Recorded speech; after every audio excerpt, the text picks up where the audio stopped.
Hi guys, it's Carissa, and I guess it is time for another installment of what I'm eating to lose weight. I do get this question a lot, and that's understandable. I think that sometimes when people look into a ketogenic diet, you see all different things that people eat because basically you just have to restrict a few things and then make anything else work within your macros. The thing that I have mentioned in the past is that I'm not a big recipe maker, and I don't really have specific breakfast, lunch, and dinner meals most of the time. I also really wanted to do this vlog style and film myself just talking about what I'm about to eat just before I eat it, but that was so unrealistic. First of all, I just forget most of the time. I think that there are a lot of much more appealing ways to do keto than what I do. So that's why I've kind of hesitated in the past to really even get into what I eat, because I feel like people want recipes. I'm eating kind of just out of convenience a lot of the time. Don't get me wrong, I do like to treat myself. I do like to make sure that I'm eating well, but a lot of the time I eat the same things over and over again. So this list isn't huge, but it's as big a list as I could possibly think of. When I was eating a mostly fruit-based or juicing-based diet, I had a similar rhythm to the way that I ate then that I do now. It was basically Monday through Friday or Monday through Saturday, I would do really well, and I would kind of stick to what I thought was ideal nutrition for me. And then on the weekends, social times with friends and family, it was kind of just whatever I wanted and without major restriction. And so even though there were times that I really would indulge a lot then, I'm not straying from that much now. I kind of treat things that same way now, and I'm still losing weight, and I'm still able to maintain this lifestyle with what I consider to be success. I can't speak for everyone, because some people, if you eat something once that you quote unquote shouldn't, then you might kind of spin out of control and binge or eat all the time, or just fall off of it completely. But I don't really look at it in terms of that. I look at it more like, in order for this to be sustainable for the long term and something that I can realistically do forever, if I feel like I could hurt somebody for some macaroni and cheese, on my cheat day, I'm going to have some macaroni and cheese. And I'm going to have it exactly how I want it. Exactly what it is that I would have normally eaten before without caring. Because I think that that's the key. If you can recreate recipes of things that you do love that you shouldn't have and have those on a regular basis, that's great. But that's not always an option. So I just want to put that out there. That's just how I do this. That's just been what's making me sane. Normally my cheat days would be Fridays, but I've kind of gotten away from that, and now it's more like Saturday or Sunday, just based on plans with family. So just keep that in mind. And if you don't plan for something, if you happen to be having a really bad day, or someone brings cake into work for you, or just, I don't even know what it is, but it happens. There's times when you think you're going along, you think you're doing great, and then suddenly there's something that you weren't planning for that you either really want to eat or feel obligated to eat, or whatever the reason is that you are choosing to have something you shouldn't. I just want you to really keep in mind that that doesn't define anything else that you do. And if you just keep moving and keep rolling with what you're supposed to do after that, it keeps going. Everything's fine. Someone recently said, and this really resonated with me because this is basically my overall philosophy, I want you to just really consider the fact that one healthy meal won't make you healthier, just like one unhealthy meal won't make you heavier. It won't throw everything off. Obviously, you can't just keep doing that in every meal you eat, but that's the idea. The only reason I wanted to talk about cheating or having things you shouldn't before I get into this list is because I think there are people who feel that they wouldn't be able to do this diet because of the things that they are restricting. There are times when I really miss fruit, and what I just tell myself is if you plan ahead for it and you have it on a cheat day, you can treat it that same way. Because how long can I go without having fresh pineapple? I mean, I have to have it at some point, and it is full of sugar. Just think about that going forward. I'm going to tell you what I eat most of the time, and this is usually like my Monday through Friday or Monday through Saturday, every day, day in, day out life. These are the kinds of things that I have. This list could change in the future. It does change frequently because the way I was eating when I first started this diet was very different from how I eat now. And what I've said in the past on that, I'm just going to say real quick, is that I think that you should make it as decadent and as exciting for yourself as possible, because you are going to have cravings. You're going to have like sugar withdrawal. So you'll have to, make yourself really excited about the foods you'll be eating. For some people, this is going to seem so elementary and so simple and not helpful at all, but for others, it will hopefully give you some insight on some other options or things that you hadn't considered. So first thing in the morning, I always drink a liter of water, and then I follow that up with 1 cup of coffee or tea with cream in it. And what I tend to do is use a lot of cream. I use close to 1/4 cup, maybe sometimes a little more. I stopped measuring it, but I kind of have an idea because I use a Keurig, so I know exactly how much water and how much cream I, tend to put in just based on eyeballing it. That to me is how it tastes best, but I know there are people who would prefer to have bulletproof coffee or put a little bit of butter in their coffee or just drink it black. My morning list or breakfast list is pretty short because I normally just drink a lot more water after that. Once I've had my coffee, I just keep going and drink some more water. So most of the time, I would say I've had 2 or 3 liters of water before I eat anything else after my coffee in the morning. Some mornings I wake up super ravenous, and some mornings I wake up and I just don't feel like waiting to have something to eat. It's just all based on how I am feeling that day, and so I just kind of go with it. I am not counting calories. I just keep an eye on my carb intake, so I know that this is not ideal for a lot of people because a lot of people have to be have a lot closer of a watch on it. It's super rare, but sometimes when I make bacon, I will have some leftover pieces and keep them in the fridge, and Mike will either cut those up and put them on like pizzas or things that he makes later.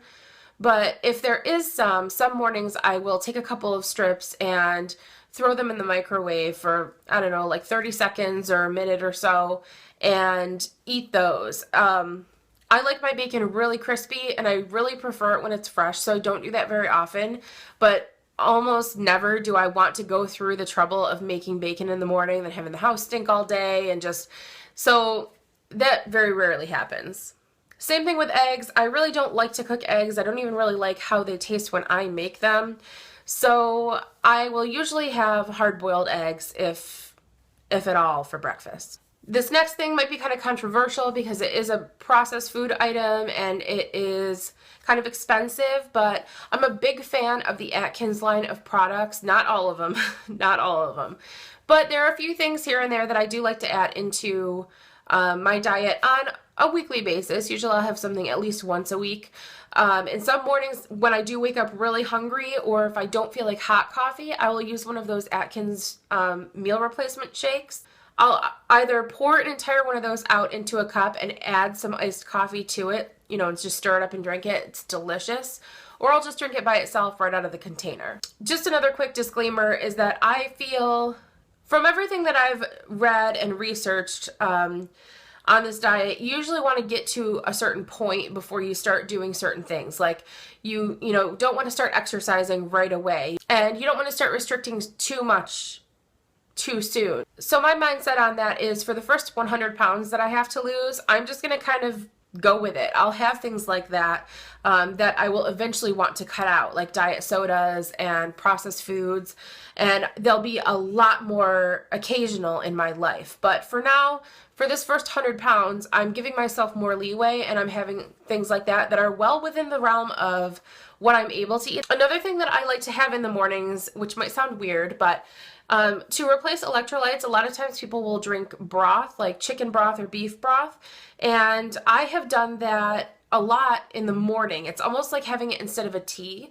I'll usually have my coffee or tea, and then, like on a super cold morning, or if I just want something kind of salty and savory, I will make a bouillon cube with some boiled water and just drink it out of a mug, just have like a spoon and keep stirring it and drinking it out of a mug, just sip it. And it's really tasty, and it's just a nice option if you don't really feel like eating and you want to start your day off with a good boost for your electrolytes. Another thing that's nice is that Dannon Light and Fit has a new line of diabetic friendly yogurt. It only comes in vanilla flavor, and it's relatively new, so it might not be readily available where you live, but it's just a little carton of the Dannon Light and Fit yogurt, and it is carb and sugar control. The bulk of my list is for kind of midday because I graze a lot during the day. I work at home, and some days are more hectic than others, and some days I have less time than others. So I am all about ready to eat foods. And even if I had more time, I feel like I'd want to spend it on other things rather than spending it on making food. I don't know. I guess I just don't enjoy cooking as much as most people do because I don't know. I'd rather just have something really quick and do something else. So, of course, hard-boiled eggs on the list. I normally just eat them as is. Make sure you're eating the yolk because that has great fat in it that you need in your diet. If you're not crazy about the yolk, or if you don't like to eat it that way, you could also make deviled eggs. I love making deviled eggs, and I also like to mix in a little scoop of avocado into that to add some fat because for some reason I just don't like avocado very much. I don't know, it's kind of bland, and most of the time when I eat them, they're either way too ripe or they have like a weird soapy flavor to them. I don't know, I just have really bad luck with avocado. I don't really like it, so I like to mask it with things. So sometimes I'll just kind of I'll like slice it and stab a slice of avocado with some hard-boiled egg and just kind of put it all in my mouth. And that way I feel like I'm tasting more of the egg than the avocado. Of course, frozen broccoli, frozen cauliflower, they're great with like a little bit of cheese on them. You could do like shredded cheese or like a melted nacho cheese. I also like them just plain with a little bit of salt and butter.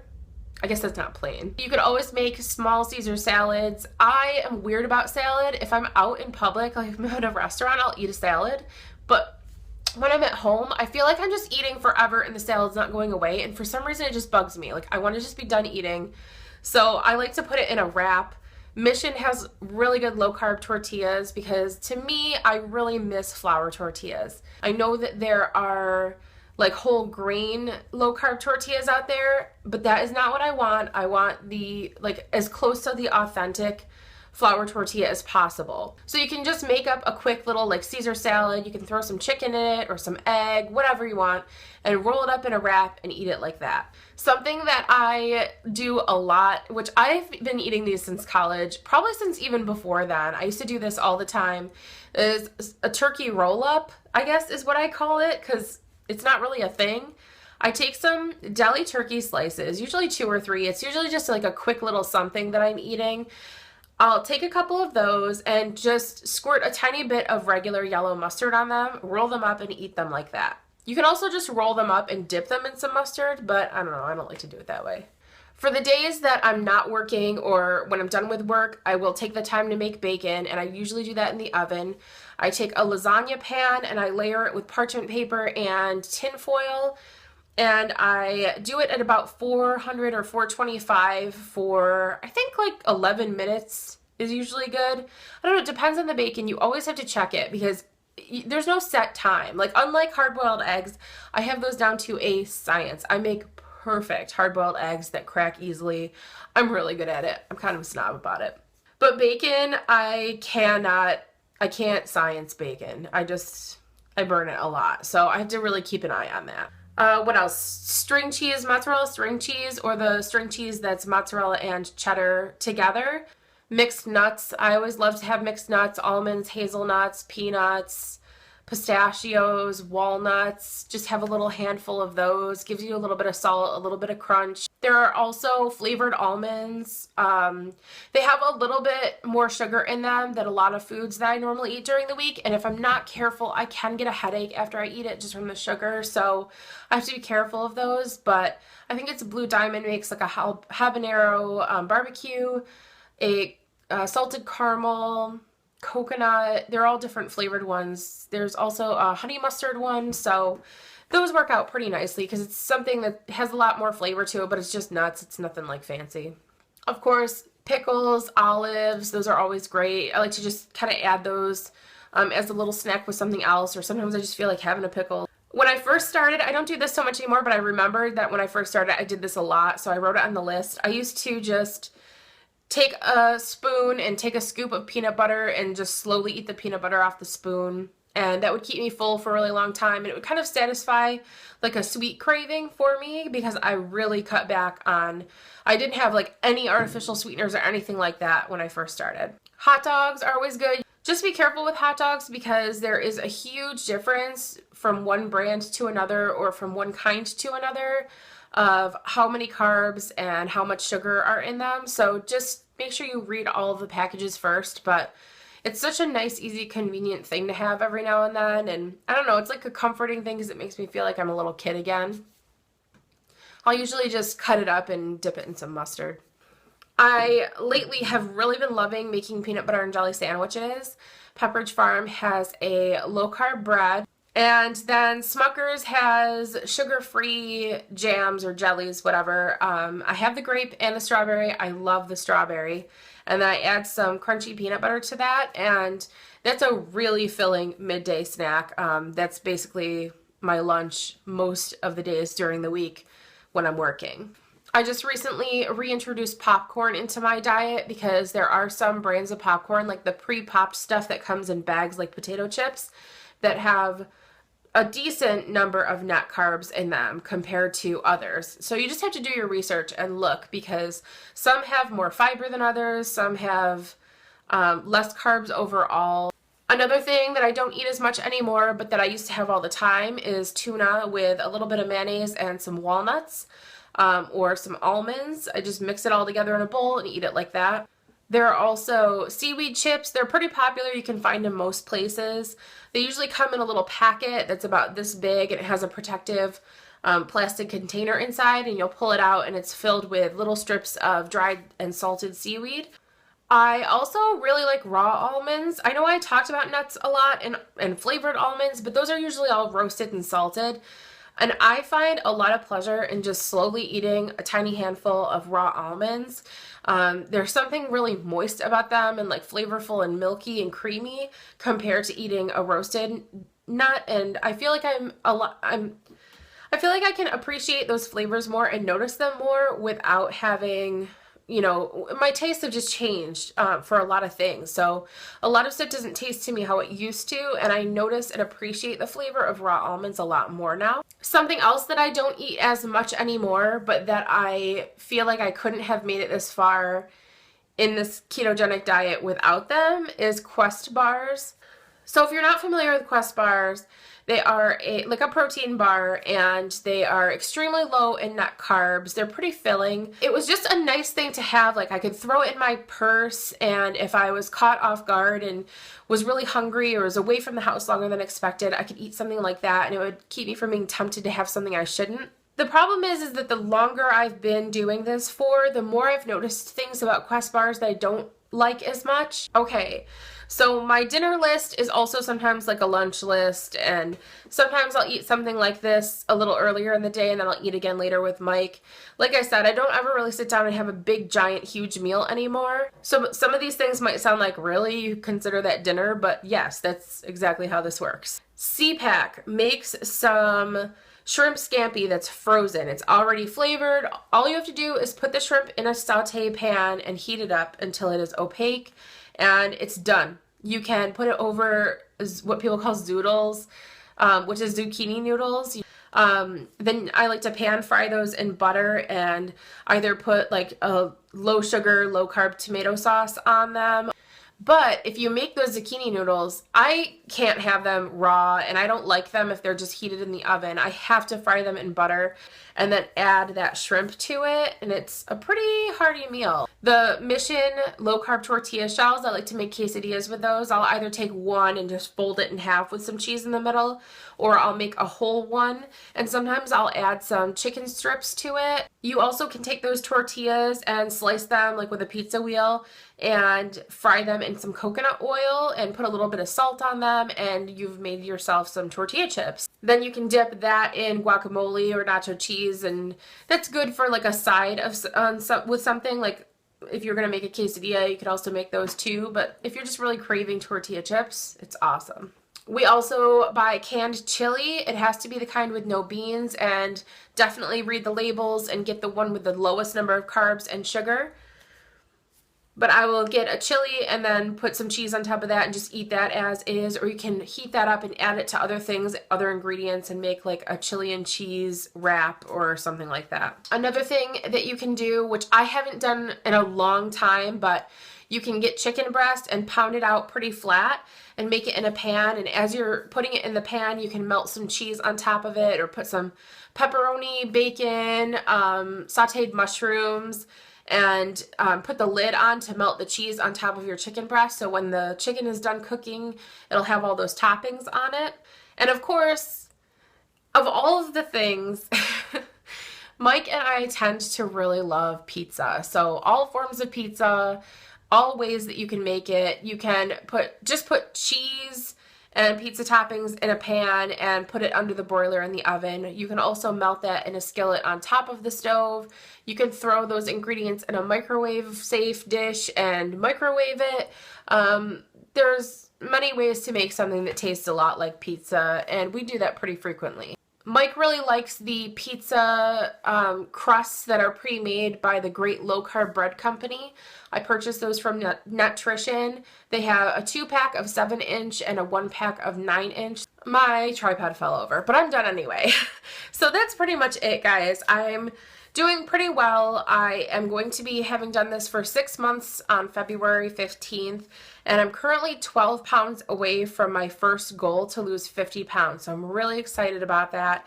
I'm hoping I'll be able to do it in the next couple of months. But that's pretty much it for me today. Thank you so much for watching, and I'll talk to you guys soon.